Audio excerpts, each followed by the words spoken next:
رسول کریم صلی اللہ تعالیٰ علیہ وسلم نے حضرت انس بن مالک رضی اللہ تعالیٰ عنہ سے فرمایا، یہ بخاری مسلم کی حدیث ہے، صبح صبح سرکار کی ملاقات ہوئی تو نبی پاک صلی اللہ علیہ وسلم نے فرمایا، اور لفظ بڑے خوبصورت ہیں حدیث کے۔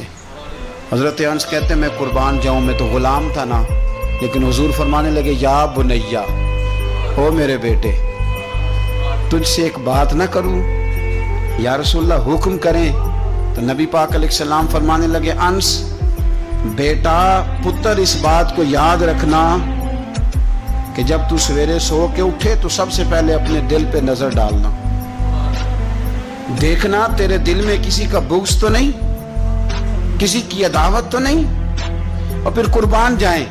نبی پاک صلی اللہ علیہ وسلم نے یہ نہیں فرمایا کہ تجھے اتنی جزا ملے گی، اتنا ثواب ملے گا، اتنا اجر ملے گا۔ کیا انداز ہے کریم محبوب کا، تیرے آگے